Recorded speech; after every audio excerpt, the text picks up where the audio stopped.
The series titled as Gita Unplugged. We'll offer a prayer. Once again, if all of you can close your eyes, take a 3 deep breath.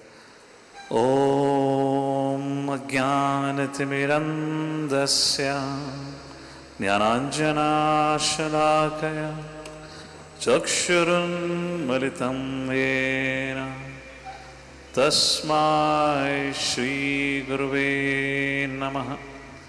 So welcome once again for this topic and for this course called as Gita Unplugged, wherein we are trying to discuss 18 chapters of Bhagavad Gita in a way which is relevant to us and also in a language with which we can understand and relate to the message of Bhagavad Gita, which otherwise is very complicated subject matter. Hundreds and thousands of commentaries have been written. The commentators were confused while writing it, and they confused the audience who read it.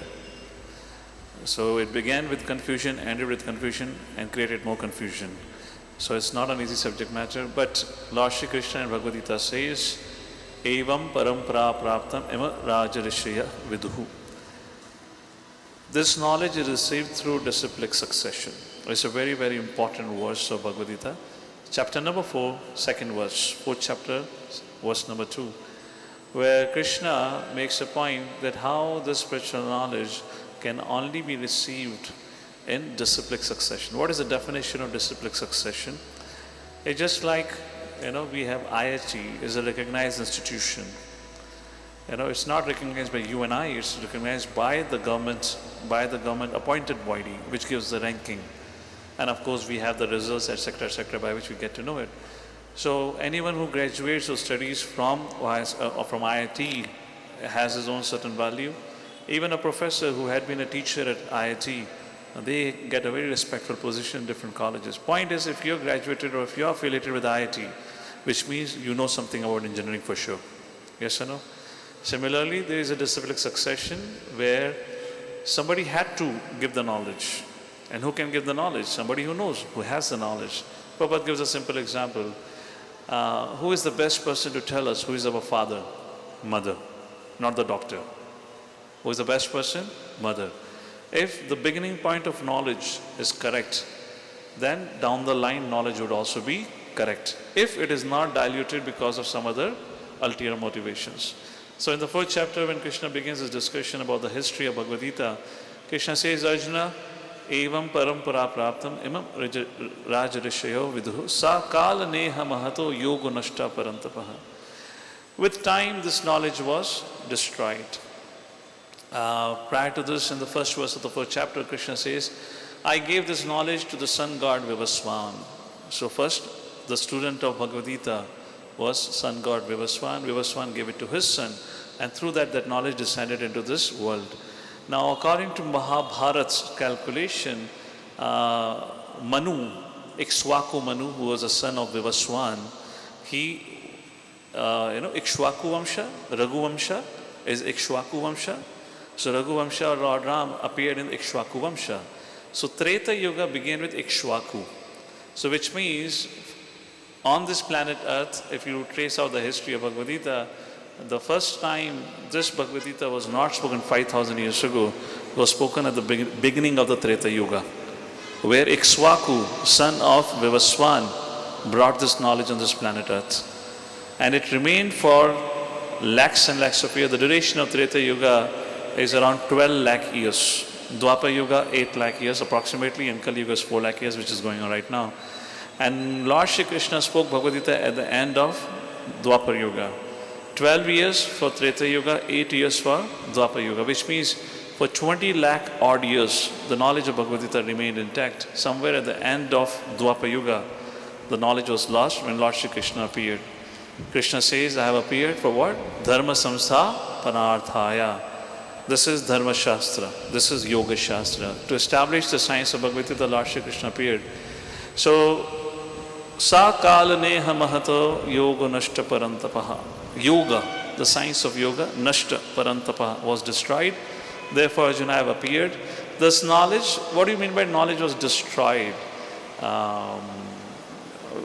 Somebody lost the hard copy or the hard disk where it was stored, or the cloud computing got corrupted, or the server crashed.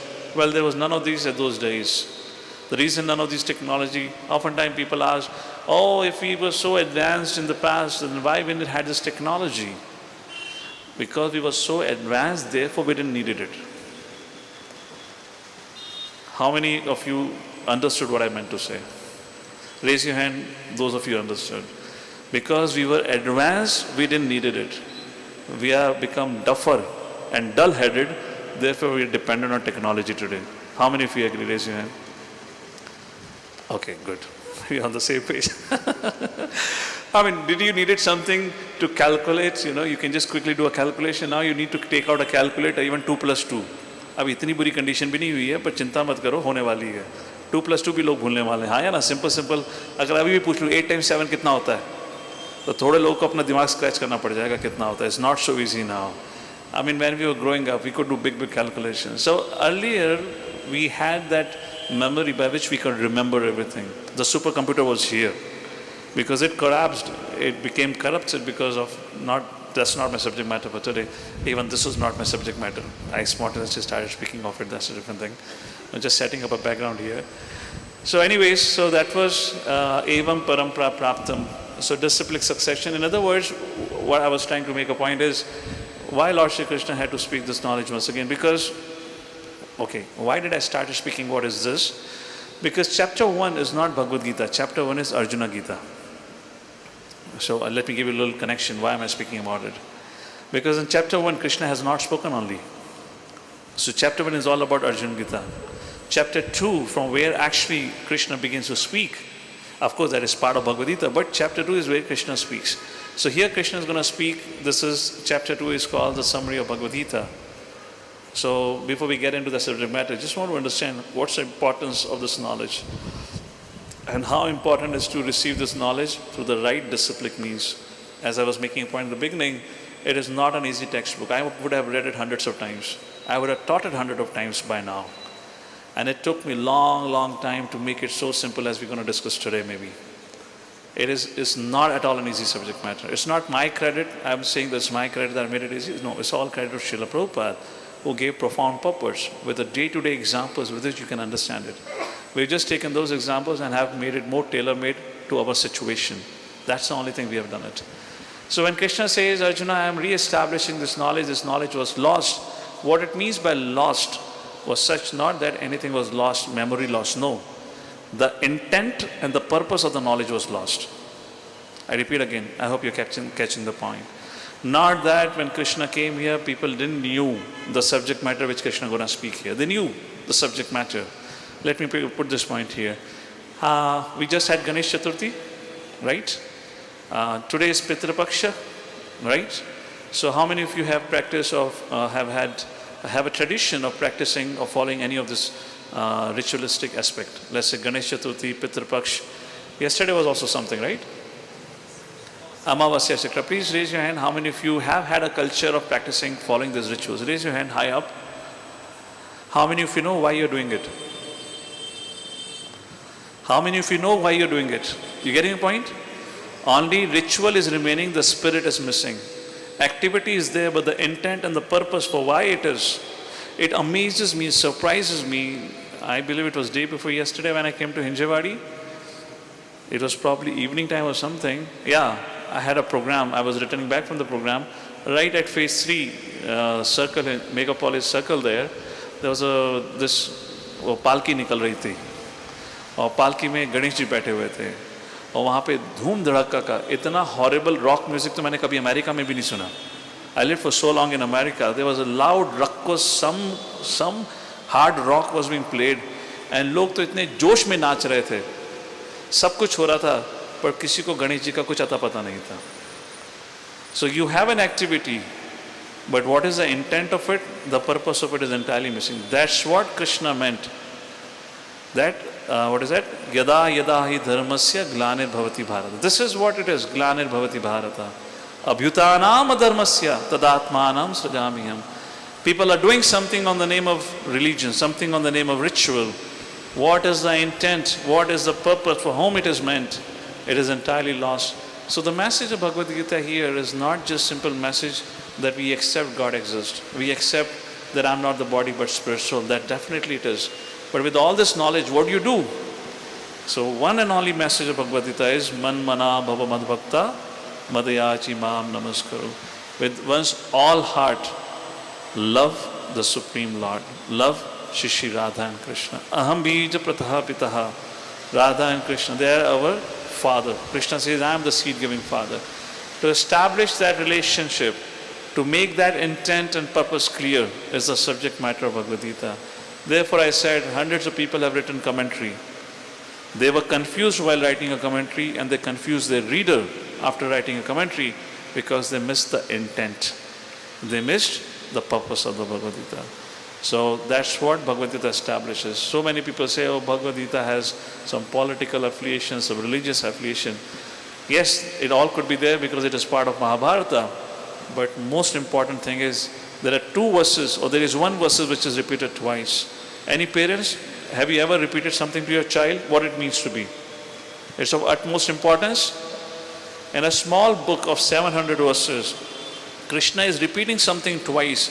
Arjuna was not a Kali Yuga Prani who had a short memory. What he heard, he understood. To him, something is repeated twice. That means there is nothing superior than that particular instruction which Krishna is giving. And the only verse which is repeated twice in entirety is Man mana bhava mad bhakto. Simple Sanskrit. Man mana bhava mad bhakto. Apna man mere mein lagao. Mad bhakto, meri bhakti karo. Madhyaji mam namaskaru. Meri sharan lo. Like that, Lord Shri Krishna says, that's the goal of Bhagavad Gita. That's the dharma. Alright, so let's begin with the subject matter. Now Krishna is going to speak for the first time. So this whole chapter is one of the longest chapter of Bhagavad Gita. Not the longest, it's the second longest. The longest chapter is the 18th chapter with 78 verses. This probably has 72 verses if I'm correct, like this.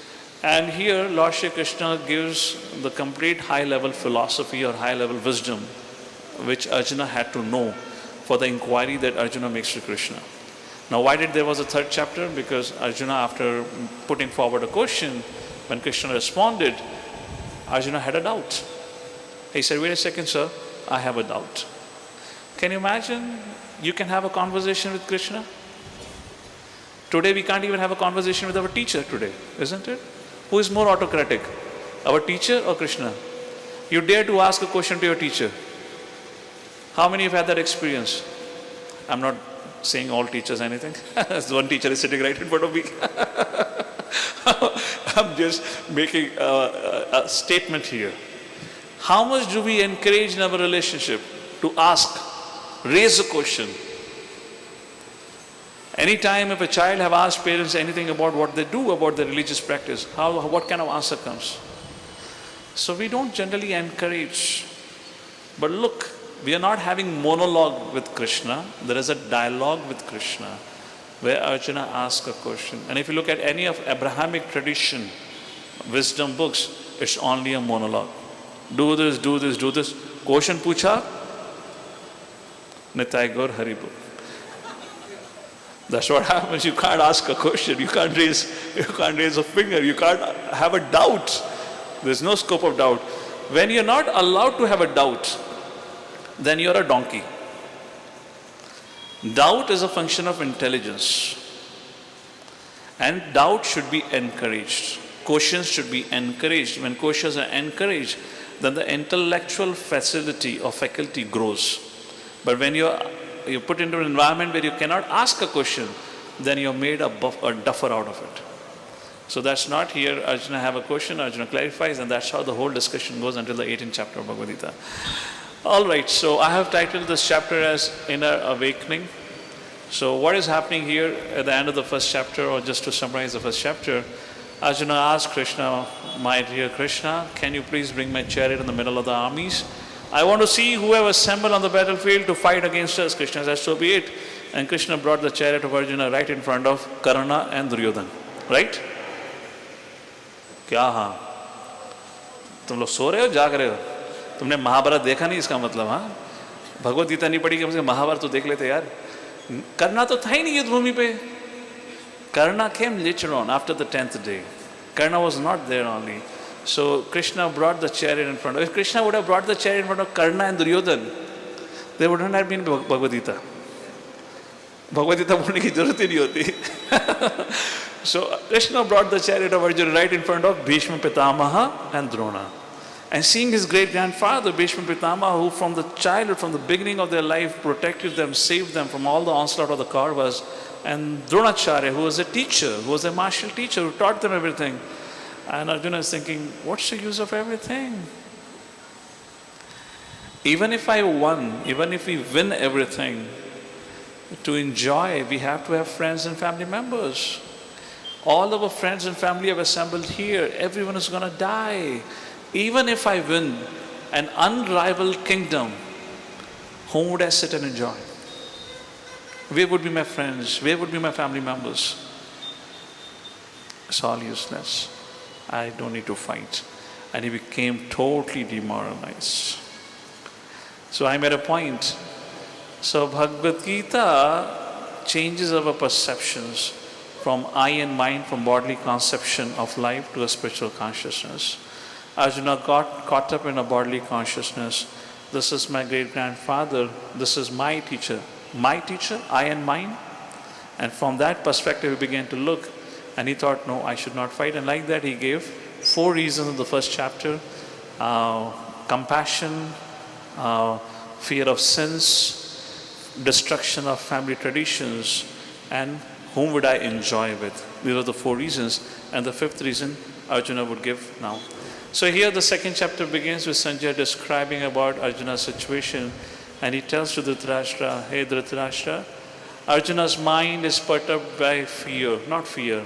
He's overstricken by grief. And he has collapsed on the chariot. Gandhi Babu has slipped from his shoulder.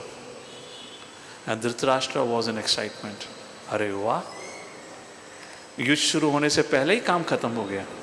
अगर आपका main batsman ही सामने लुच्चे से bowler को देखकर घबरा जाए तो क्या फ़ायदा? जो बैठे बेचारे बाकी बैट्समैन जो बैठे हुए हैं whatever box you call it, pavilion जो बैठे हुए हैं, वो सोचेंगे यार हमारा मेन बैट्समैन घबरा गया है. Because they're not going to see that you are having a compassion. No. If I play with him, first ball I'll hit a 6. उसको कितना बुरा लगेगा? So नहीं, मैं उसको बुरा लगना नहीं चाहता, तो मैं डर के बैठ जाता हूँ. The other batsman only going to think, oh, he has become frightened. So like this was the situation of Arjuna, and seeing that Dhritarashtra is becoming super excited, he was at the edge of his seat. बोलो क्या होगा? आगे बताओ. Sanjay said, wait a second. Madhusudana began to speak. Madhusudana means the one who killed Madhu Kaitava demon. That represents the demon of doubt. And the moment Arjuna or Sanjay said, Madhusudana spoke, seeing Arjuna's condition, Dhritarashtra settled back on his head. अरे यार भूल गया, कृष्णा भी तो है, वो अर्जुन को हताश नहीं होने देगा.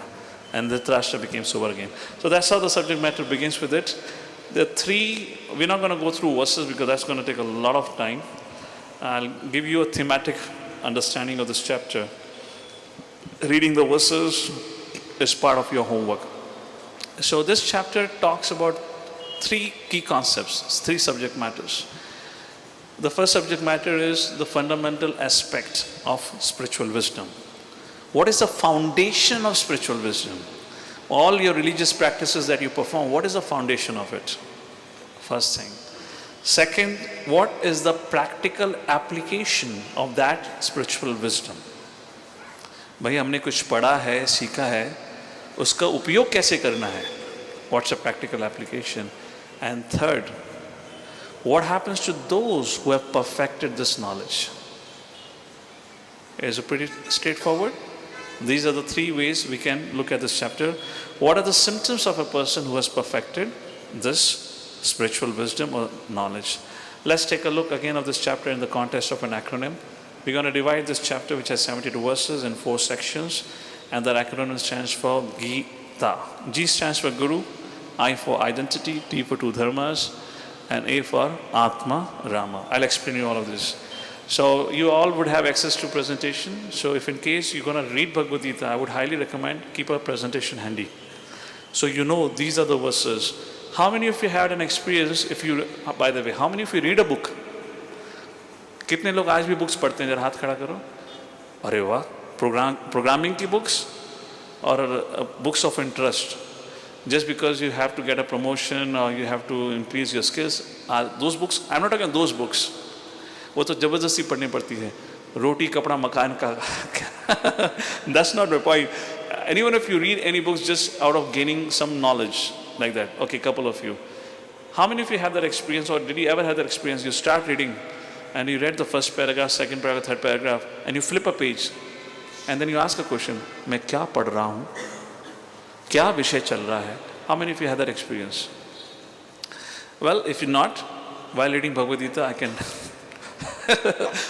write out a legal paper and give you, you're going to have a profound experience of this. By the time you would have finished translation, you'll be thinking, क्या हुआ? So इसलिए just to have a box in your mind, how, in what flow it is going, so keep a presentation handy with you, it will help you, save ton of your time. All right, let's begin with the first part. G stands for Guru. A very important section that marks the beginning of one's spiritual life. Guru means to accept guidance, right? We can say the word G for guidance also. It's pretty interesting. Even I experienced in my own life. Even a doctor, any doctor here? Even a doctor cannot treat himself or herself of all the diseases. Yes or no? Despite being a doctor, you still have to follow the guidance of another doctor. And same holds true in anything and everything. You might be an engineer, but not necessarily you know about architecture. When it is about interior designing, you have to hire a third party to help you design things, isn't it? Look back, just reflect about your life. For anything and everything that you do in your life, there are so many people who have acted as a guide for you. Yes or no? Our life, this physical form of what we call as who am I, exists at 3 levels, as we're going to see in a short while. Physical level, subtle level, and the spiritual level. Physical level is this gross body. Maybe I can make this point right away. This physical level, Krishna says in Bhagavad Gita, this is the subject matter of 13th chapter of Bhagavad Gita, that anything that you see in this creation is made up of 5 fundamental elements. Earth, the skin. Fire, walking oven, 98.4 Fahrenheit. Earth, water, 70% water in the body. Fire, air, we are breathing in, breathing out. And ether. Ether refers to space between molecules. Agreed? So we have certain proportion of these 5 elements. Similarly, this or anything on the chair that you're sitting, any of the clothes that you're wearing, everything has different proportion of these 5 fundamental elements. This much science you understand, right? So question can be raised here, then what is the difference between this and what is the difference between this? Because this table is not going to grow up and become a dining table after 1 week or 2 weeks. But a child, after a few years, grows up to become an adult man like you or an adult woman, isn't it? If our chemical composition, proportion could be different, but the chemical composition, the fundamental chemical composition is same, what's the difference? Here comes the difference to understand about the concept of living and non-living. Let's take a look at it. If you have something, you can write it down. We're going to speak on the basis of science. Science means logic. Science means observable. Science means provable. All right, this is called as science. All of you understand this definition of science. There are 6 symptoms to be called as living. Birth, growth, maintenance, byproducts, old age, and death. Clear? Birth is manufacturing date, has a manufacturing date for laptop, something, everything. Birth. Would this laptop grow to become a desktop? It doesn't have growth. Third stage, maintenance. Yes or no? Fourth, would you bring a smartphone and laptop together and create a rocket? Doesn't have a byproduct. We create progeny. Old age, it decays, and expiry date. The difference between living and non-living is 2 things. Again, this is logical, provable, and observable across the whole universe. That is, it does not undergo growth. And what is the second thing? Byproducts. So how can I, or how am I undergoing growth, and how am I producing byproduct? If chemically we are same, then it becomes a question to ask and question to discuss. These fundamental questions were raised by these seers of the bygone ages. They pondered, they asked this inquiry, if this and this is same, why am I going under changes but not it? Why can I procreate but not it? And then they come to a concept, and then they came to understanding that there is a tangible difference. Now with this concept, if we look around the world, this building is non-living. But the plants and trees are living, the birds are living, the ant is living. But not your car, not your bike, not your laptop, not your smartphone. These are living non-living. Clear demarcation here? So what is living? How do you define living? Is a fundamental subject of this chapter matter. And how you define living is identified with the symptoms of consciousness. Yes? Consciousness is what makes different between you and the camera here. Just like if I speak in the terms of matter or the science, from my frame of point or reference, there are two kind of beings looking at me. One is the human beings, and second is the camera. From my frame of reference, the activity that is being performed by both the objects are same. You're also looking at me, and the camera is also looking at me. You can laugh, you can nod, you can agree, you can disagree, but the camera cannot do any of that. Why? There is a consciousness and there is no consciousness.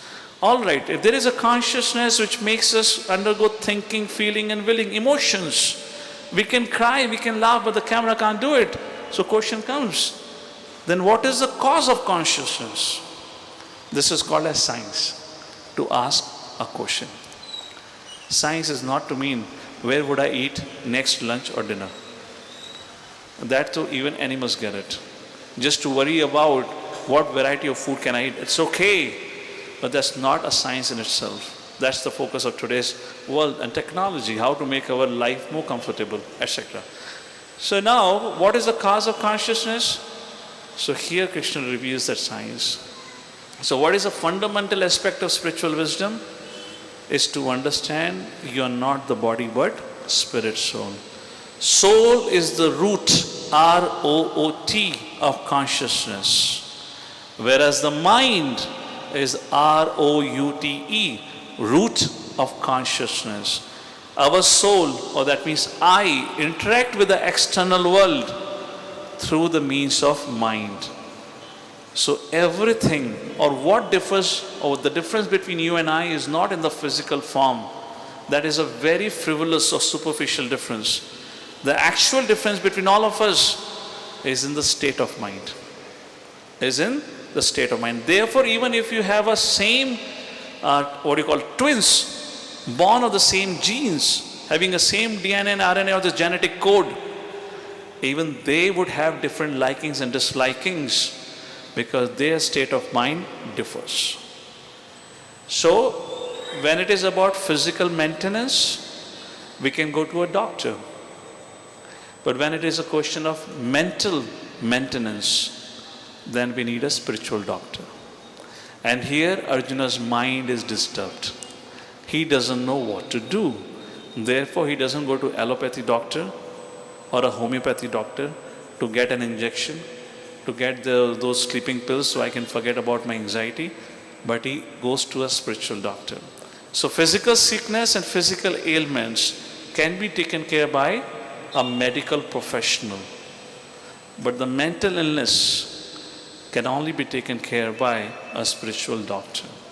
And that traditionally is known as spiritual teacher, which helps us understand beyond the physical realm.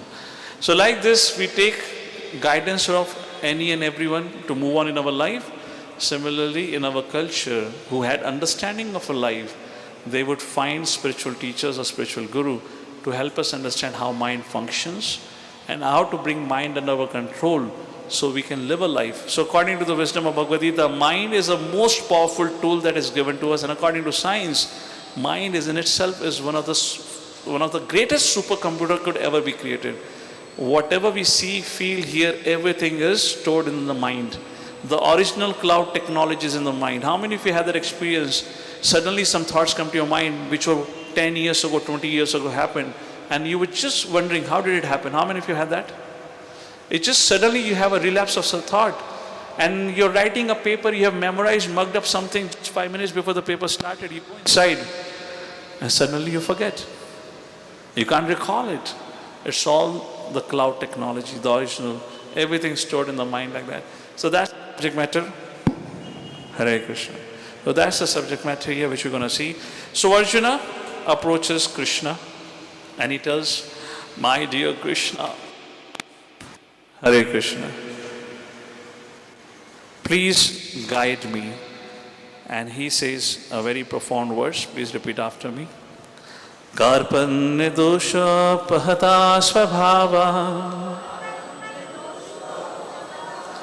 prachami tvam dharma samudha chetaha yashrehasya nishchitam bruhi tanme Shishyaste hamsadi mam tvam prapannam.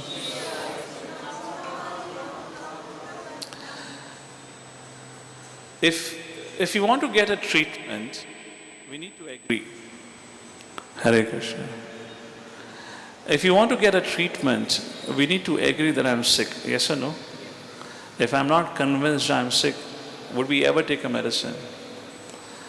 Unless we are convinced that I need education, education cannot start. So here, Arjuna tells Krishna, Karpanya dosha pahata svabhava prachami tvam. Prachami means to inquire. Tvam means unto you. Prachami tvam. Prachami tvam dharma samuda chetaha. My consciousness samuda has become clouded. My consciousness cannot see clearly. Imagine you're driving on a Bombay highway in a rainy season. When you drive in a rainy season, your windshield becomes translucent, and over a period of time becomes almost opaque. You can't see it. So you become hazy. You struggle to see what's there. So Arjuna is saying, I don't know, Krishna, I cannot see ahead. I'm confused about it. Why am I confused about it? Not you are not at fault. Kaurava's not at fault. It is my fault. Karpanya dosha pahata svabhava. These are my faults, my miserliness, my weakness. That has clouded my consciousness. Therefore, prachami tvam dharma samuda chetaha. I am asking you, tell me what is my dharma, what is my duty, how should I live my life? Yashreyasyan nishitam bruhitan me. You decide, you determine what is best for me. Krishna says, why should I decide? Arjuna said, because Shishyasteham shadimam tvam prapanam. Because I am your student. Because I am your patient. You are my doctor. You know what is the best prescription for me. Therefore, you tell me. Krishna said, all right. If you're willing to accept me as your doctor, I am going to help you for sure. That's how the discussion begins. So if you see, how many of you agree that to admit one's weakness and mistake is not easy? Please raise your hand. To accept one's weakness is not easy. I have seen it so many times. In fact, we have become at times maybe ignorant or maybe proud. I don't know what it is. Even despite having a clear, there is a clarity, complete clarity that this is wrong. मैंने नहीं किया है. People don't accept it only. Unless we accept it's my mistake, how can there be a treatment? So for Arjuna, can you imagine? He was the greatest warrior. He is the one who on behalf of Indra fought with the enemies of Indra. He was a star batsman in the whole of the universe. I'm relating a cricket with a war here. He was the expert archman. There was nobody better than him. And what was his character? You know, he said no to Urvashi. Such a self-control he had. Such a man of great caliber, character, skill, strength. He is admitting, I have weakness of my heart. I don't know what to do. I need your guidance. So in today's world where we live in, humility is more or less compared to a weakness. No, humility is not a weakness. Humility is the greatest strength. As it is said, failure is a stepping stone. Humility allows you to accept your weakness. And when you accept your weakness, the battle is half won. Until the time you keep ignoring your weaknesses, we remain what we are.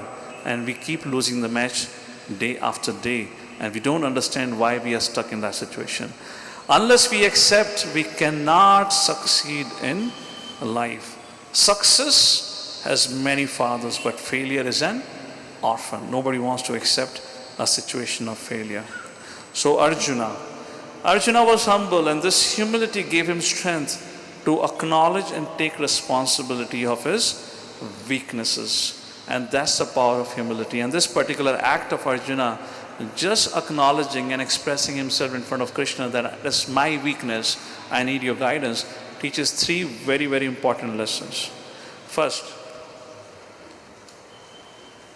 unless we acknowledge our own deficiencies, until then we cannot accept any guidance and cannot rise above our weakness. The very first step is to acknowledge the fault is with me. Otherwise, we're not going to go any forward. We cannot make any improvements. Step number 2 or lesson number 2 from here. To be progressive in knowledge, to be progressive in life, it is essential to cultivate humility. Why or because? Now, I'm not saying you be humble out in the outside world. But at least in a relationship with somebody who you're taking an advice, a guide, or you have accepted somebody as a guide in your life, at least in front of that person you should be humble. Therefore, according to Vedic culture, regardless of how intelligent the student may be, the student himself considers to be a fool in front of his teacher. Because in that relationship, if you begin you are smart, then who will guide you now? Who would tell you when you are mistaken? And the world is such, whatever it is, Krishna says, Devi, Shaganamai, Mamaya, Dharatya. The external energy of the Lord which bewilders all of us is so powerful, the moment we think we are smart, you'll be cheated of your intelligence. So, why it is essential? Because it protects us from being falsely proud of our accomplishments and strengths, which otherwise can prove futile in another situation environment. This is such an important point. How many of you have that experience when we are working for something and we don't get a result, we become demoralized, dejected, hopeless? Raise your hand. And the moment when we get result, देखो मैंने किया है, मेरी बात ही अलग है. And we keep having this flip-flop every Monday, Tuesday, Monday, Tuesday, Monday, Tuesday. When it is a failure, मैं किसी काम का नहीं. When it's success, रिश्ते में तुम्हारे बाप लगते हैं, नाम है शहंशाह. That's an attitude generally, isn't it? Both are wrong attitudes. Krishna is going to speak that concept in the 2nd chapter only. Your focus should be only to do your duty. Results are not in your control. And despite having both the experiences, we had both the experiences. Sometimes we succeeded, sometimes we didn't succeed despite as much effort we could put it, but it still doesn't dawn to us. Results are not controlled by us. You know, it's just a false theory that they say, if you desire very strongly and if you work for it, your passion drives you for it, you will get it. It doesn't happen like this. I mean, everyone is passionate today to make money.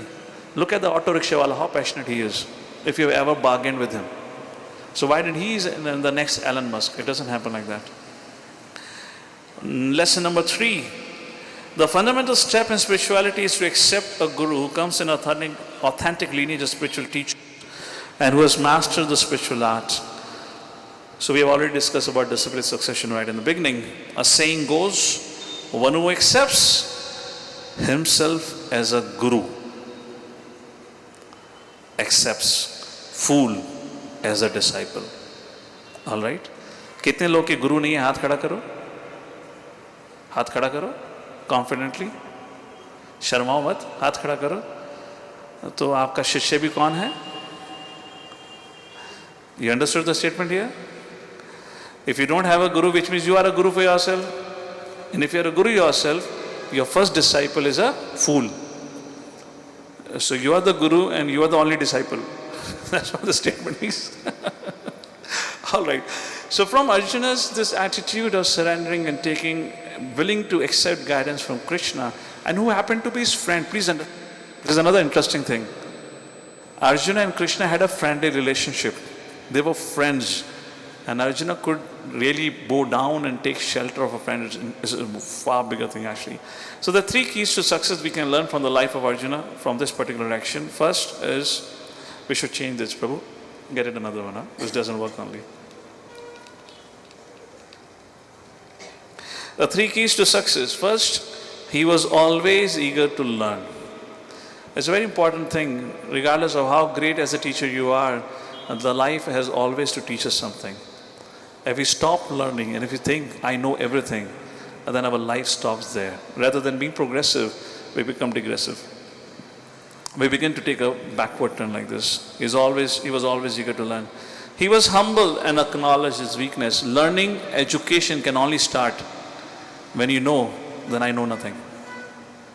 Otherwise, we're some concept. What's the point of education? It would never happen. Third, he accepted a bona fide spiritual master. That's the point. He accepted a bona fide teacher to guide him through his challenges of life. So there, Arjuna surrenders, and now Krishna begins to speak. And that brings us to the second section of this chapter, where I stands for identity from verse number 11 to 30. And now Krishna will speak to Arjuna before he can answer his query.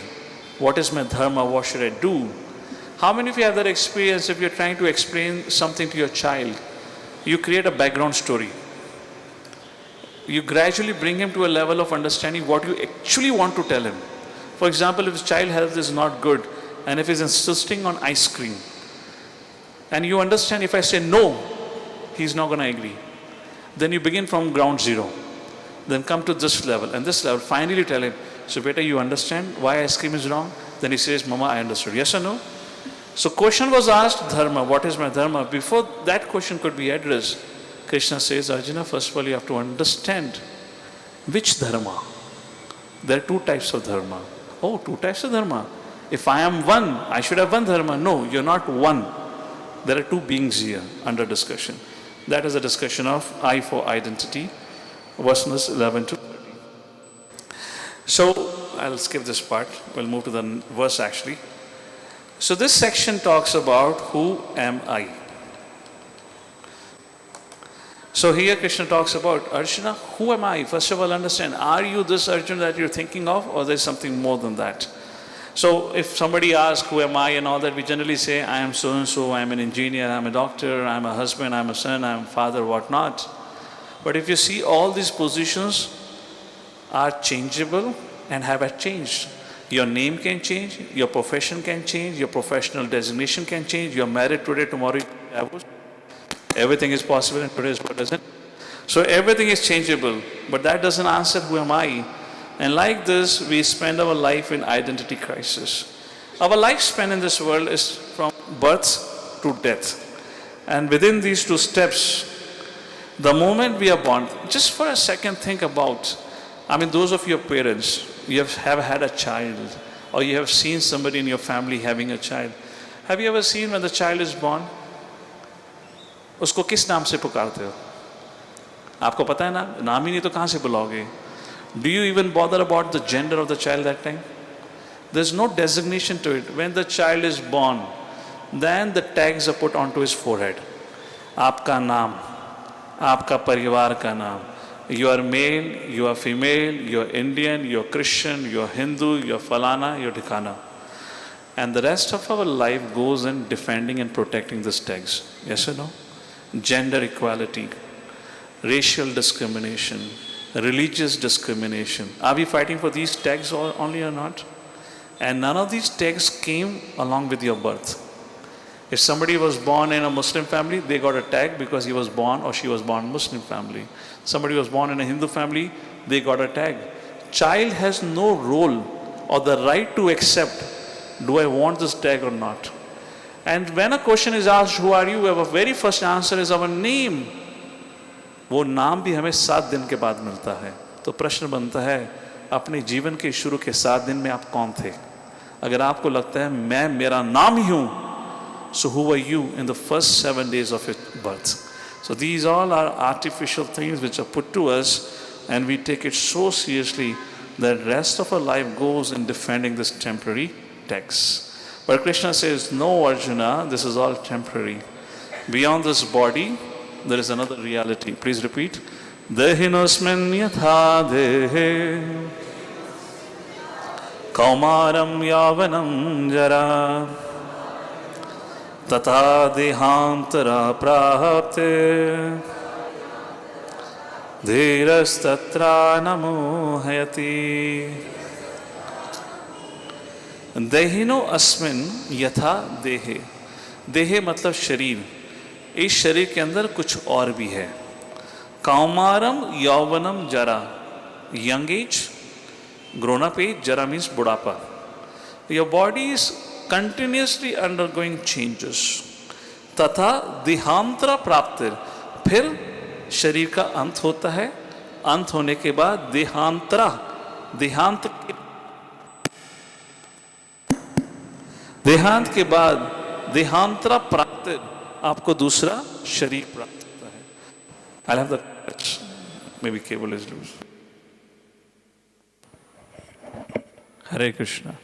देहांतरा प्राप्त धीरस तत्रा न मुह्यति. और जो धीर व्यक्ति होता है, धीर means sober. Sobriety comes with knowledge. One is situated on the platform knowledge. Such a person धीरस तत्रा न मुह्यति. मुह्यति मतलब bewildered. किसी की मृत्यु होती है तो गला फाड़ के रोते हैं. किसी का जन्म होता है तब गला फाड़ के हंसते हैं. Same expressions, both on the opposite end. धीरस तत्रा न मुह्यति. Such a person does not bewildered either at the time of birth or at the time of death. So the body is continuously changing. At the time of death, you will move from one body to another. The question is, what moves to another destination? So what is death? Krishna speaks about it. Vashansi jinani yatha vihaya navani grahnati naro parani tatha sharirani vihaya jinani anyani samyati navani dehi. वाशामसी means वस्त्र, जीर्णानी मतलब जब पुराने हो जाते हैं. यथा विहाया, जब कपड़े पुराने हो जाते हैं, फट जाते हैं. यथा विहाया मतलब आप छोड़ देते हैं. नवानी गृहणाति, नवानी गृहणाति, नवानी मीन्स नए. जब पुराने कपड़ों को आप त्याग देते हैं, नवानी गृहणाति, तो आप नए कपड़ों को स्वीकारते हैं. नरो प्राणी तथा शरीरानी, उसी प्रकार से तथा, जस्ट लाइक दैट शरीरानी, शरीरानी विहाय जीर्णानी, ये तीसरी लाइन की बात कर रहा हूं मैं. उसी प्रकार से जब आपका शरीर बूढ़ा हो जाता है, तथा शरीरानी विहाय जीर्णानी, जब आपका शरीर बूढ़ा हो जाता है, जीर्णानी विहाया, आप वो शरीर को त्याग देते हैं. अन्यानी सम्याति नवानी देही, और आप एक नई माँ की गर्भ में जाकर नवानी देही, एक नई शरीर को प्राप्त करते हैं. वो नई माँ कॉकरोच भी हो सकती है, कबूतर भी हो सकता है, सांप भी हो सकता है. 84 लाख योनिया is a fact. Who would be our next mother and father? It's a question mark. But this is how it is. And then Krishna says, Arjuna, you die, but you don't die.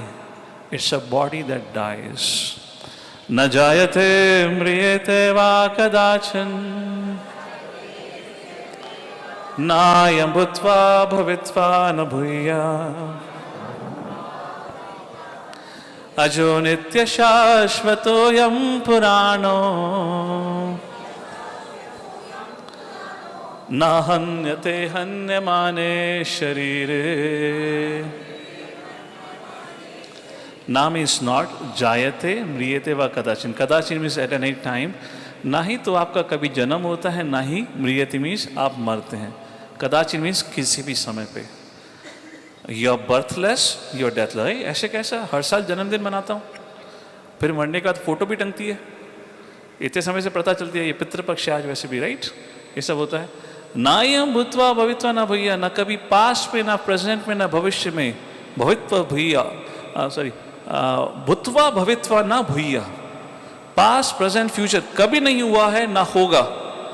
Ajo, you are unborn. Nitya means, Nitya Shashvat means you are eternal. Yep, Purano, you are old. Oldest means you are living from the beginning of the time. तो मरता कौन है? ना हन्यते हन्य माने शरीरे. अर्जुना, ये शरीर है जिसका जन्म और शरीर है जिसका मृत्यु होता है. You as a spirit soul are eternal. And then Krishna says, so what reincarnates? Jatasya hi dhruvo mrityu dhruvam janmamritasya cha tasmad apariharyate natvam sochitamahasi. Lord is saying, Arjuna, जिस प्रकार जब सूर्य उदय हुआ है, सूर्यास्त होना निश्चित है. Yes or no? How many of you agree? Raise your hand. If Monday has come, Tuesday will come. Yes or no? And after a week, Monday will again come. Yes or no? उसी प्रकार से भगवान कह रहे हैं, जातस्य ही ध्रुवो मृत्यु. अर्जुना, ध्रुव का मतलब सर्टेनिटी. जिसका मरण हुआ है, ध्रुवम जन्म मृतस्य च, उसका जन्म भी निश्चित ही है. One who has died will take a birth again. So this creation functions in a cyclical order. You see anything, we call cycle of evolution. Have you heard of this? It's all cyclical. आपका साल repeat करता है, आपका season repeat करता है, आपका week repeat करता है, सूर्य रिपीट करता है, चंद्र रिपीट करता है. जितने भी नेचर में चीजें हैं वो सब रिपीट करती हैं in a cyclical order. So why wouldn't this gift of a nature would act in a cyclic order? Just even a logical thing. And there are plenty of scientific evidences. ये subject matter हमने सबसे साल के सबसे पहले course Gita wisdom में री incarnation नाम का एक पूरा डेडिकेटेड 2 घंटे का सेशन था, जहाँ हमने पूरे विस्तार से कई सारी डॉक्यूमेंट्रीज देखी थी जिन लोगों का रिइनकार्नेशन हुआ है, उनकी टेस्टिमनी सुनी थी, scientific evidences. Doctor ion Stevenson, noted professor from America, have certified more than 2500 cases of reincarnation. इतना सब एविडेंसेस होने के बाद, साइंटिफिकली प्रूवन फैक्ट्स के बावजूद भगवद गीता में और शास्त्रों में, ऐसा नहीं कि भगवद गीता में लिखा है तो कहीं और नहीं लिखा है. It's the same knowledge across all scriptures. फिर भी हम अब क्या करें, क्या करा जा सकता है? All right. तो उस प्रकार से बताया गया है, जिसका जन्म हुआ है उसकी मृत्यु निश्चित है, जिसका मृत्यु निश्चित है उसका जन्म निश्चित है. परंतु फिर भी हमारी आत्मा को लेकर why we have misunderstanding regarding the soul. 3 main reasons. First, the soul can not be perceived by our senses, so how can we accept it? In other words, show me soul. We put this very false argument quite often. If you show me, I'll believe. Seeing is believing. But what can you really see? What can we really see? If there is no light, can I really see my hand also? How far can I see? For seeing anything also, we depend on so many external sources. So how can we? Let's take a look example of this. I don't know if I'm proud of my engineering, but I can say that I had a tough time nonetheless. Electronic engineer I am. मैं 6 साल electronic engineering पढ़ के आया, एक बार electron को नहीं देखा. Can you believe what a qualified proud engineer I am? कितने इलेक्ट्रॉनिक इंजीनियर बैठे, हाथ खड़ा करो यहाँ पर. हाँ भाई, देखा कभी? तो क्या इंजीनियरिंग करी है तुमने? मैं तो 6 साल पढ़ के आया, फेल्ड नहीं, मास्टर्स करके आया. मैंने रिपीट नहीं मारा. हाँ, just to clarify for those of you कभी फॉर द फर्स्ट टाइम. अच्छा जी, हमारे टीचर साहब 2 साल फेल हो कर आए. नहीं, I went for MTech. I did my MTech also. So I did 6 years. अरे फॉरगेट एमटेक, मैं तो सिर्फ पढ़ने वाला था. मैंने पीएचडी के लिए एडमिशन लिया था. आधे रास्ते में पता चला कि इलेक्ट्रॉन दिखाने वाले नहीं, ये सब झूठा है. Anyway, jokes apart. So 6 years I did my engineering. We did such a high-end theories and whatnot. Not even once we saw electron, because you cannot see electrons. Cathode ray tube test, right? You understand electron through inferential knowledge, inference. You see the reflection and then you come to a conclusion that is an electron. What can you see? So people like this will say, show me, we'll see. All right, you keep seeing. Next, this is a sign of less intelligent people. We are discussing those kind of unscientific claims put by so-called scientists. Second argument regarding the soul is, your philosophy of the soul promotes violence because Krishna says, you're not the body but soul, soul never dies, so I can kill anyone now. No, it is not like that. Right now we are discussing about you're not the body but soul, but in the same chapter, in the next chapter onwards, Krishna is going to speak of the concept of karma. As you sow, so shall you reap. You cannot even kill an ant. You're held responsible for it. So to say, because you say soul never dies, so now it promotes violence, that is also misunderstanding. If it is, why would Krishna speak about the law of karma? As you sow, so shall you reap. And the third misunderstanding of the soul is, life comes from chemicals and you live only once. These are two different arguments. We are just bundle of chemicals, that's what modern science says, nothing else. And second, all Abrahamic modern religions, they say you only live once. Buddhism, Jainism, Abrahamic, all of that. It says you only live once. And there is no logical, scientific, provable, observable evidence for it. And then they call, ये मेरा faith की बात है, मैं विश्वास करता हूँ. ये विश्वास नहीं, ये अंधविश्वास की बात है. Faith is based on knowledge. When faith is based on sentiment, then it becomes blindness. So these are the three major misunderstandings, or these are the claims by less intelligent people. They're not willing to accept or understand the subject scientifically. Famous philosopher C.S. Lewis said, you don't have a soul. Very profound statement. You are a soul and you have a body. I love this statement. Don't say I have a soul, which means you're saying I'm a body. No, you are a soul and you're undergoing human experience because of bodily identification. It's 2008. It was a pretty interesting experience, so I thought I'm kind of coming to my mind, so maybe I can share it. I was back in America, Ohio State University. There was a big fair, youth event where almost 30,000 youths were present. Ohio State University, the campus itself had more than 60,000 students. It's the second biggest campus of one of the American universities. It was a big fair was going on, and we had a stall, a book stall. And this was the first time I've just started reading Bhagavad Gita. I have read some little books here and there. And I was also standing on a bookstall. I was excited. I said, okay, let's go in the West and spread spiritual wisdom. Kuch nahi kar sakta to kam se kam bookstall pe to khade ho hi sakte hain. So I was standing like that on bookstall. Many individuals, many interesting stories happen. I'll share one story that is coming to my mind right now. One very nice looking young lady, maybe somewhere mid-30s, she came up on the stall. I mean, she was literally like a model, very, nice looking lady. But her face was very sad. She was grief-stricken. She came up on the stall. She was going stall by stall. And she was a kind of somebody who was a little attracted to yoga. Yoga is in vogue. A lot of people follow. So she came up there and she saw some books. I showed her some books and she said, okay, this and that. Then we began to talk. It just so happened during the conversation, I said, why do you look so sad? And then she said, oh, what do I say? I've been married for the last 5 years and I'm totally frustrated. I thought that was the wrong question I asked. Why did I ask about this? How are you doing? Then what can I do? I said, oh, really? Oh, okay. Something went wrong or something? She said, I have 2 family members in my house. If I remember the names correct, 2 family members. One is Aaron and second is Phillips. So I thought maybe Pati or Bache ka naam. So I said, who are these Aaron and Phillips? She said, Aaron is my dog and Phillips is my husband. I said, okay. And she said, I have been living with Aaron and Phillips for all this while, but I find my relationship with Aaron, my dog, far better than my husband. So I was a bachelor then. I was trying to learn about the world. So I said, maybe I'm getting some lessons to prepare for my future. I said, Batao, why are you saying like this? She said something very interesting. She had literally tears in her eyes by this time, and she said, this is her testimony, not necessarily you have to identify with it, but I feel that is quite true. And she said, what do I say? When it is my relationship with Aaron, it just doesn't matter how I look.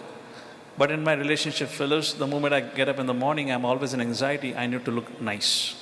I need to look beautiful. Otherwise, my husband would not accept me as I am. You're talking about the world, you're talking about the culture which is quite hedonistic. Too much depends on how you look like this. And I was just wondering, I've just finished second chapter of Bhagavad Gita, so this concept of soul was going on in my mind. And I was just wondering, I said, wow, pretty interesting. She does not have any understanding that we are not this body, we have a soul or anything. Even despite having this superficial knowledge or experience of life, she hasn't experienced how relationships become frustrated if we live only on a bodily consciousness. But that's what's happening. This is all because of bodily consciousness. She said, my husband demands a lot from me, but my dog, it doesn't matter how I look. So the point is, if our life, our relationship are only governed on bodily consciousness, it is bound to become frustrated. It is bound to become stressful. And the spiritual knowledge and spiritual wisdom takes us beyond that. Think about it. Just a mere thought that my loved one tomorrow, it is said, as sure as death. Death is inevitable. The loved one who I love so dearly tomorrow would leave me. How frightening that experience is. Yes or no? But the moment you sit back and think about it, na jayate mriyate va kadachan. My loved one is birthless and deathless. The life that he or she is there with me is just a fragment of his eternal life. We come together just like in a river. When the river flows, it breaks through many branches and trees which comes on the path, and different branches come together, or the leaves comes together for a short while, and then they get separated again. Similarly, in this stream of life, of eternity in this world, we come together for a short while. My mother, my father, my husband, my wife. And with time, which is controlling the speed or the waves of the river, with time, everything gets separated on its own. Can you and I do anything about it? It's beyond us. There's no point fighting against the reality. The truth is to accept it and then make sure till the time when we are together, how can we make it the most fulfilled experience rather than fighting on some superficial things which does not matter and which does not exist in reality. So I felt, wow, that's amazing, She has got some experience. Moving forward to the third subject matter, the question arises, if I'm not the body, if I'm a spirit soul, how my tomorrow looks different than today, isn't it? आज तक मैंने जो भी अपने जीवन में करा है, ये सोच के करा है मैं शरीर हूँ. But now if you understand from the concept of Bhagavad Gita, no, you're not only a body, but you're a spirit soul. How would your tomorrow look different than today? Then Krishna says, yes, Arjuna, you have two duties to perform, called as Sanatan Dharma and Swadharma. Because you have a body, you have to maintain a body. And as being in a body, you have body relationships. So you have a duty, responsibility towards that relationship. That is called as Swadharma. However, because you are a spirit soul, so you have your relationship with the Supreme Lord. So you have Sanatan Dharma and you have Swadharma, that is your occupational duty. As an individual, being a son, being a father, being a mother, being a daughter, husband, wife, whatever relationship, we have to fulfill those relationships also. That becomes Swadharma. While not forgetting our eternal relationship with the Supreme Father, who is the source of our existence. That is called as Sanatan Dharma, Swadharma. So Sanatan Dharma, which means every day to take out some time from our life, out of 24 hours, to dedicate in re-establishing our relationship with the Lord. That is Sanatan Dharma. Swadharma, which we are already conditioned to doing. Rest of the day we spend taking care of the body and the relationship. These are two things. Srila Prabhupada said these two dharmas act as the two tracks of a railway line. As long as train is on the track, your journey is smooth. The moment if the train is off the track, is running even on your one track, then you will have bumpy journey. Up and down, up and down, up and down. So one aspect of the knowledge of Bhagavad Gita that helps us to bring balance between Sanatan and Swadharma. To strive to draw a parallel of balance between our spiritual responsibilities with our eternal mother and father and also with our relationships within the world, so we can live a harmonious life. So from verse number 31 to 38, Krishna speaks about Swadharma, where he says, if you do not perform your Swadharma, there is no caution of happiness. In other words, if you don't perform your occupational duties, who's going to feed you? Isn't it? We have to maintain the body. You have to go, you have to work. If you have taken a household responsibility, you have certain obligation towards your family that you have to fulfill. You cannot walk away from that, otherwise there will be crisis. Like this is Swadharma. And then Krishna talks about from 39 to 53rd verse, now Krishna speaks, a little bit gives an introduction on his Sanatan Dharma. So at this point of time, because Arjuna had a thought, Arjuna said at the beginning that I quit. He was crying and he said, I don't know what should I do. I am thinking I should not fight, I should walk away. So he wanted to give up his duty. Then Krishna here, from verse number 39 to 53, Krishna here talks about to Arjuna, Arjuna, don't give up your duty. Continue performing your duty. Give up your attachment to the result of your duty. That is the cause of all the suffering. So saying that I will quit fighting, do not quit fighting. So I don't know from where this whole understanding have come. If somebody takes to the message of Bhagavad Gita, my husband would leave me, my son would leave me. No, it is not about leaving. It's about living. Living with responsibility. We had been living an irresponsible life. But now Bhagavad Gita teaches us how to live responsibility, become more responsible. And we need to give up something, then give up our attachments to the result. And therefore Krishna speaks about here Arjuna, the one of the very famous misquoted shloka of Bhagavad Gita. Karmanevadhikaraste ma phaleshu kadachan ma karma phal hetubha ma te sangasta karmani. So how many of you heard the first line, कर्मणे वाधिकारस्थे? हाथ खड़ा करो. और कितने लोगों ने केवल पहली line ही सुनी है? हाथ खड़े रखो. अगली लाइन उसके पता ही नहीं गई है. This is half truth. Half truth is more dangerous than no truth. So they have taught you, do your duty, but they didn't educate you. Well, while you do your duty, please understand, you have no right to claim on the results, because results are not ordained by your actions. And at no point of time you can give up your duty. It's an interesting concept. This subject matter I'll speak next Saturday, because this verse requires a dedicated attention. I mean, I can't emphasize enough how important it is to understand this. Maybe I can just give 1 or 2 points, you'll understand this. Can you think about, okay, how many of you have an experience of stress and anxiety in your life? Please raise your hand. You have felt stressful, anxiety-ridden? Raise hands high up. Okay, we all would have had an experience. Can you think, what is the fundamental reason that leads us to stress or anxiety? What is the fundamental reason that leads us to stress and anxiety? Yes, sir. Desires. What else? Yes. Expectations. Desires, expectations quite close. Yes. Thinking about the future. Yes. Overload of work. That is mismanagement of time. Yes.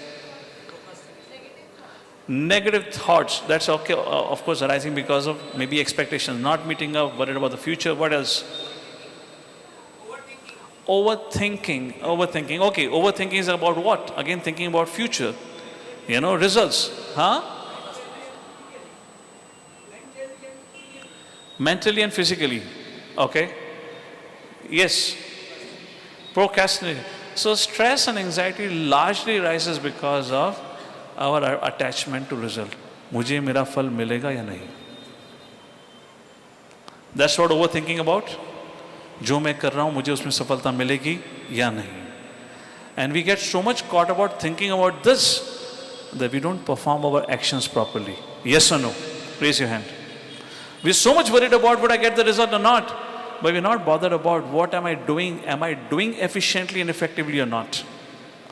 It's a very, very important subject matter. We'll discuss next time.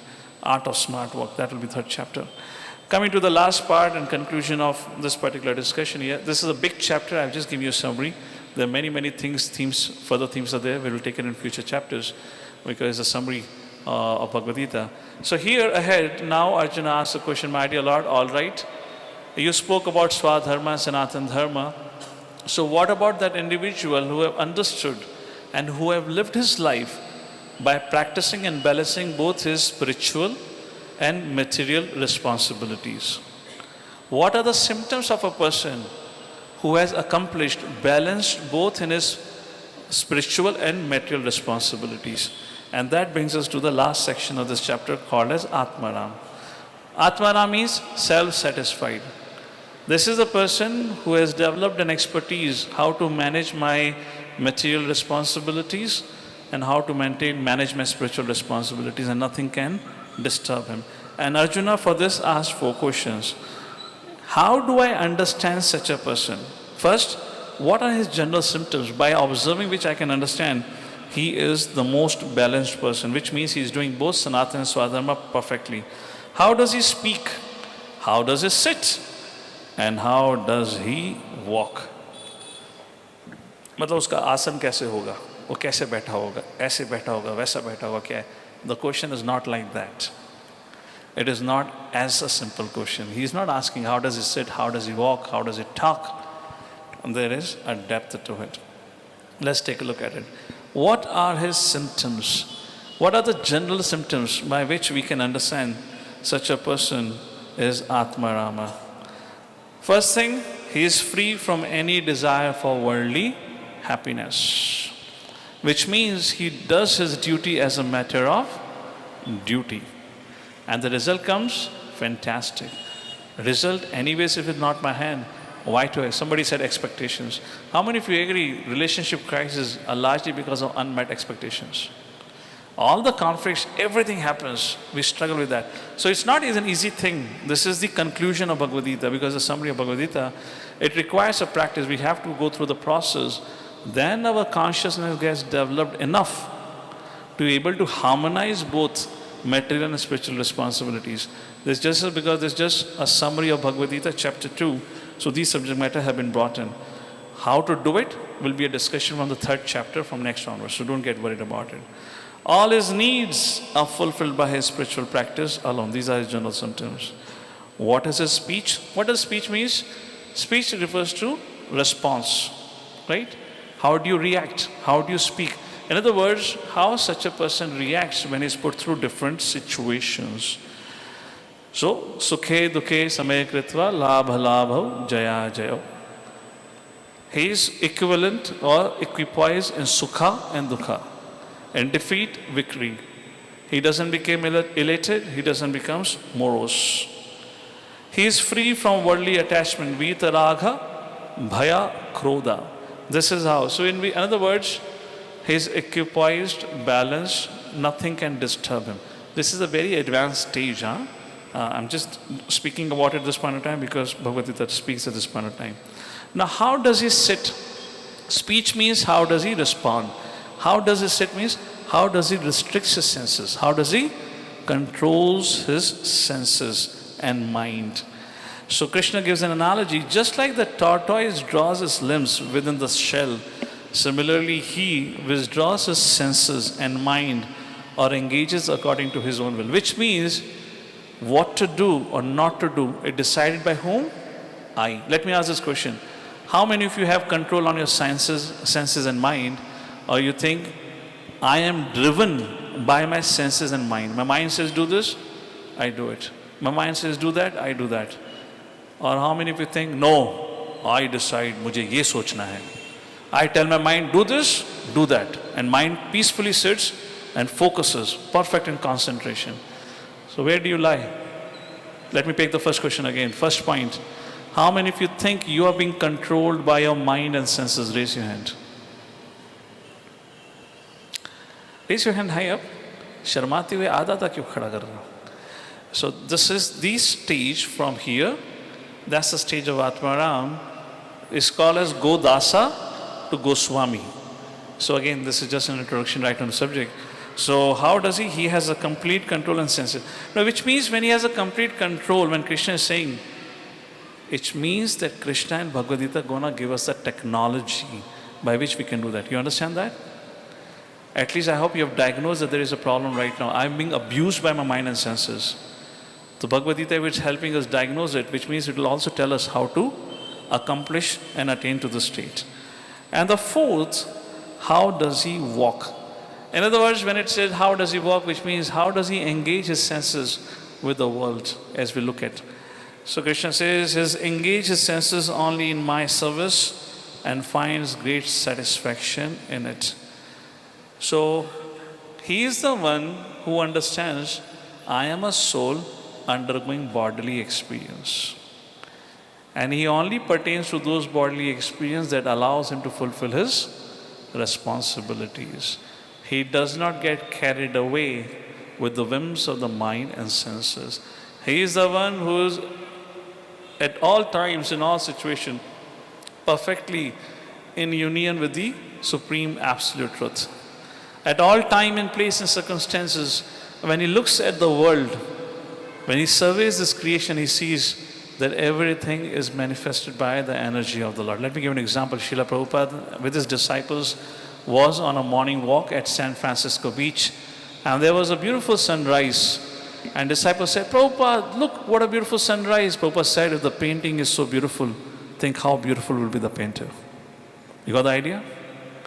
Disciple was looking at the world, and Prabhupada was looking at the painter who painted this world. That means the consciousness at all times to be conscious that how this whole creation is manifestation. So that's the Atmaram, the highest stage. So Krishna says, finally Krishna concludes that such a person is never disturbed by the incessant flow of desires and is always peaceful. Now this desires is like waves rising in the ocean. Have you ever been to the beach? The waves always keeps coming and keeps going, keeps coming and going. You can't stop the waves. Similarly, is there any stop to our desires? We always think, bas mujhe bas ye mil jaye. How many of you have ever prayed to the Lord, Bhagwan, bas ek ichha puri kar do? Bas ye ichha. Please raise your hands. How many of you said this? Bas ye ichha, Prabhu, bas ye ichha puri kar do. इसके बाद कुछ नहीं मांगूंगा. सच्चे सच्चे मन से हाथ खड़ा करो. कितने लोगों ने जाके भगवान के सामने आ सका है? बस ये आखिरी बात. इसके बाद कुछ नहीं मांगूंगा. क्या बोला? अच्छा ये नहीं बोला. इतना तो बोला रहा कि बस ये पूरी कर दो. अच्छा ठीक है ऑल राइट. बस इतना पूरा कर दो. जब अगली बार जाते तो हमने पिछली बार क्या मांगा तो भूल जाते हैं. So Krishna says that such a person is never disturbed by. So point I was making was the desires is just like waves which keep coming. And when the consciousness develops as through the study of Bhagavad Gita and the practice of the technology given in Bhagavad Gita, then the waves will still come. But you will be diving in the depth of the ocean. If you ever swam in the ocean, as long as you're on the surface, you get pushed and pulled by the waves. You get pushed and pulled both. First you're thrown on the beach, and when the water recedes, you get dragged into the ocean. But when you go deep into the ocean, if you ever taken a dive, then you don't get affected at all what's happening on the surface. Isn't it? That's the point. So, to conclude in this chapter, Arjuna should fight was established by the Lord in the very beginning of Bhagavad Gita.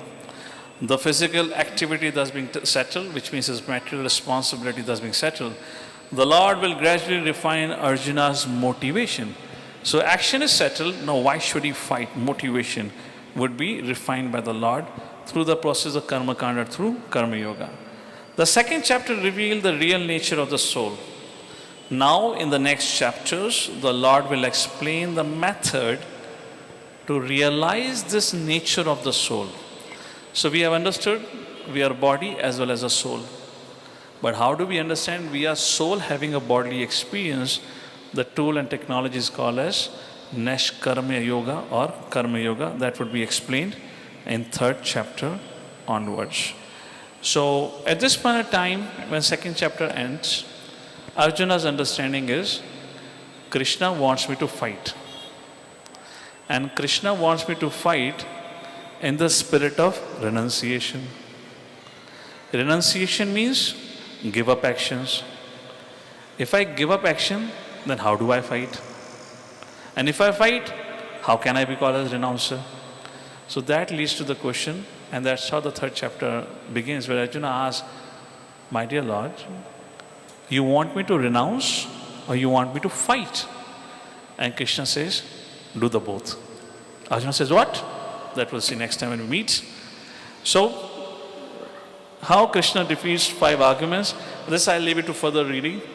This is just details of it. We'll pause here. I have given some notes here. Arjuna had given 5 reasons: compassion, enjoyment, sin, destruction of family tradition, indecision.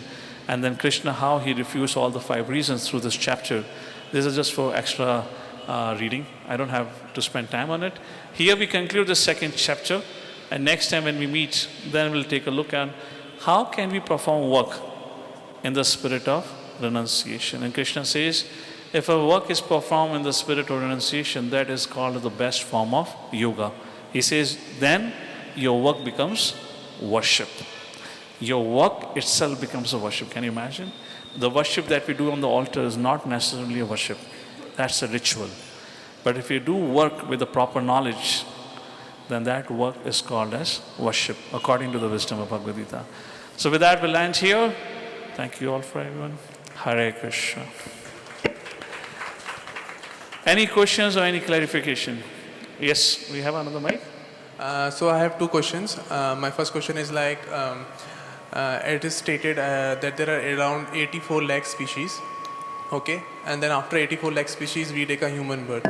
So why we have to go through 84 lakhs like births so many times and then take a human birth, and after that not everyone is eligible to get this knowledge of soul and body. My second question is... Let's go question by question. Okay.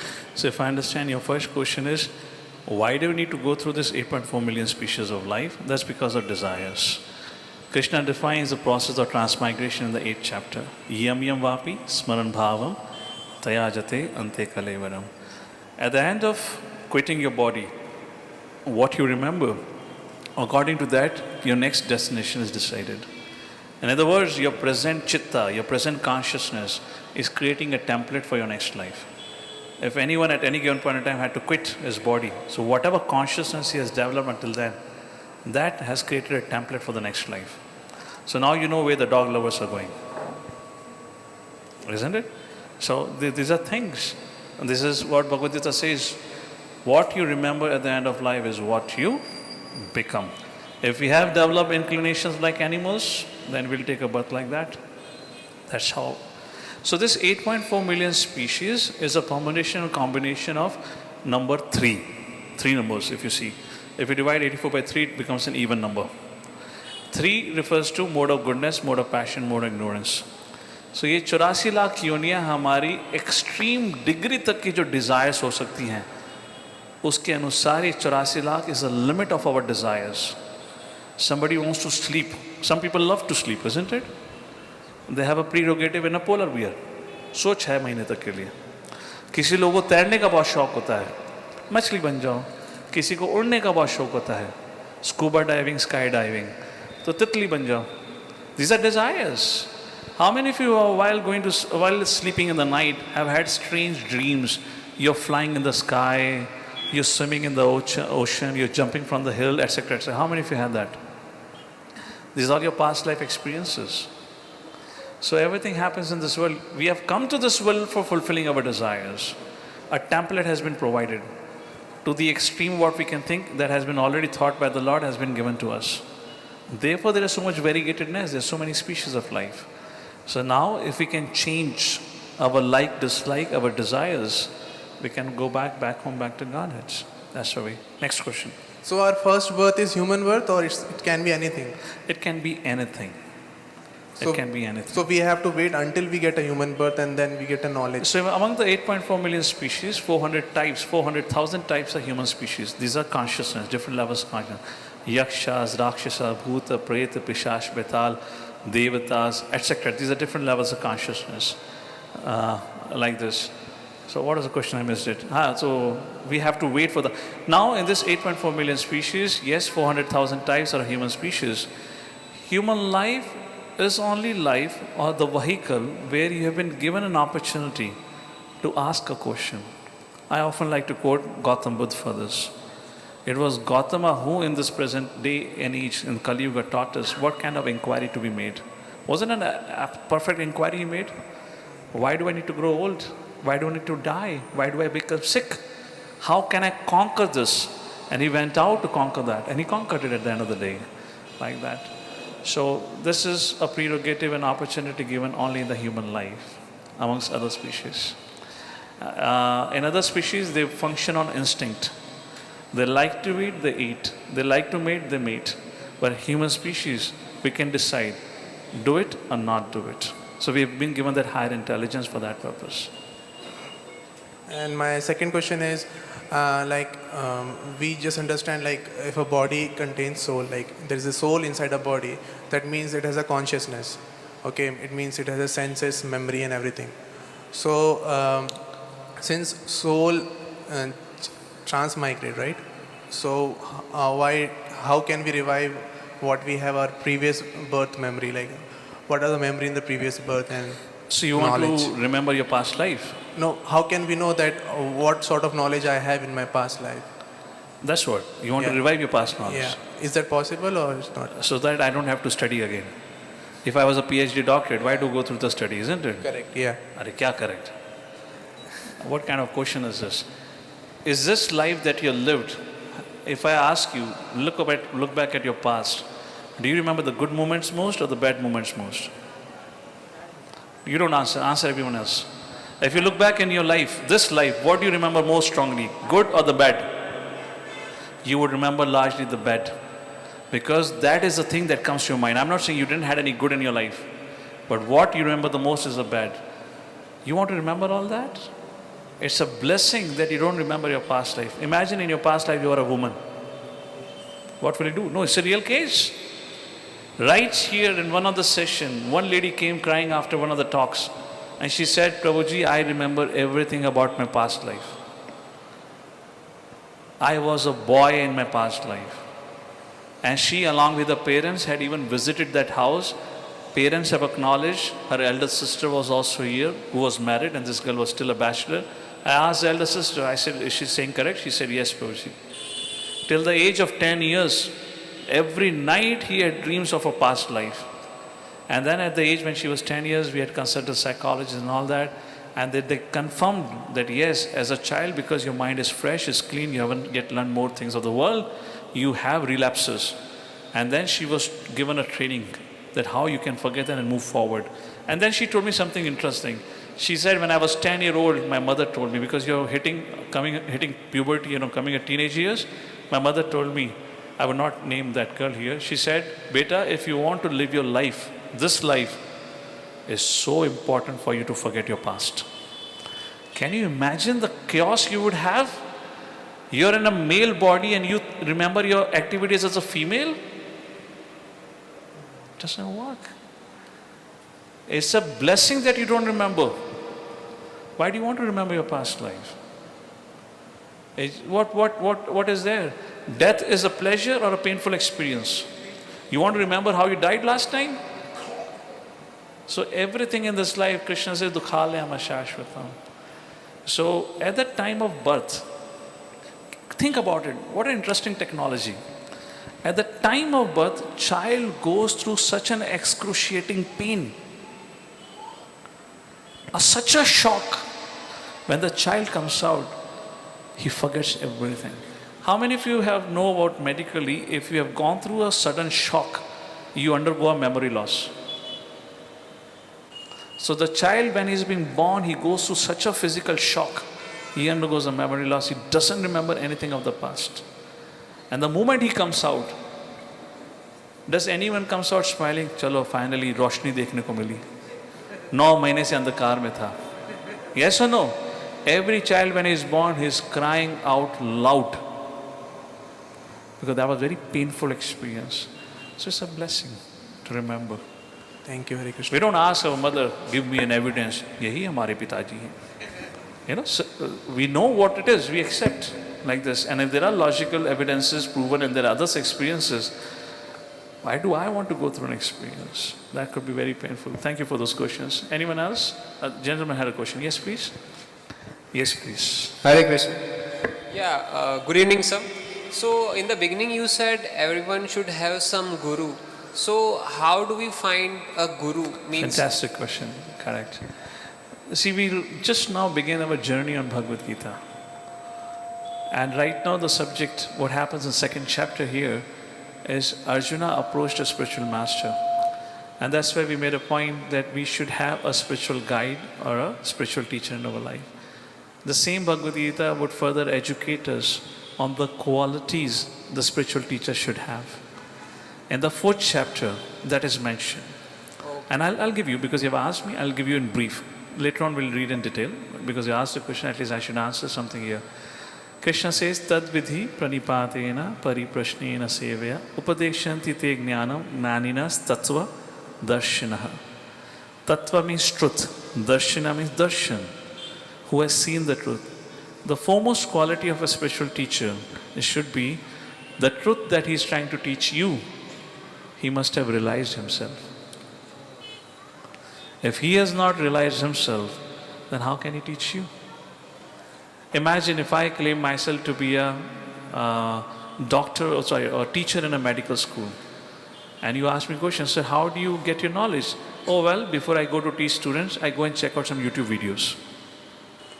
Would you ever put a faith on me? अरे YouTube video पे देख के आता है surgery कैसे करनी हमें सिखाता है, मतलब इसको खुद नहीं आता है. If any one of you, talk about teacher, let's say in industry, you value their experience in the industry. They don't have only theoretically, they have worked into the field. Krishna says tattva darshanaha. Not only they're speaking, but they have experienced the truth. To such a person, we accept a teacher. So in that, this is just one of the quality. There are more to it. Just to introduce, yeah, go ahead. okay, so just as you said, so based on that, for example, if someone is having, someone's mind is wandering, someone is overthinking, or someone is depressed, so he or she should go to that person who is expert in that field. Is that correct? Yeah. So in the beginning, I was making a point. We have physical reality, we have a subtle reality or spiritual reality. For physical reality, even a doctor has to consult other doctors for other ailments. If you are a general physician, you can't treat your eye, requirements. You can't do your surgery for yourself. So for physical needs, there are a profession called as doctors, various degrees of doctors. But when it is about mind, that is beyond the science of modern medical science. To treat subtle subject, which is called as mind, there comes the subject of spirituality. Because that spirituality teaches us you're different than your mind. Your doctor is as good as long his diagnosis is correct. If the diagnosis itself is wrong, what is the point of the treatment? So Bhagavad Gita helps us with that diagnosis. So those who understand the message of Bhagavad Gita, those who practice the message of Bhagavad Gita, are the people who can give us some idea how to treat the overthinking or the troubles of our mind and how we can move forward. All right? Thank you, and thank you for the amazing session, sir. Thank you so much. Hare Krishna. Is there anything else? All right. Thank you very much. Hare Krishna. Let's chant once loudly Hare Krishna Mahamantra, giving some pleasure to our soul. Hare Krishna, Krishna Krishna, Hare Hare, Hare Ram, Ram Ram, Hare Hare. So, when we catch up next time, our subject is the art of smart work. How to perform our action and yet remain undisturbed, free from anxiety and stress, and in fact enjoy the work in itself. Thank you. Hare Krishna.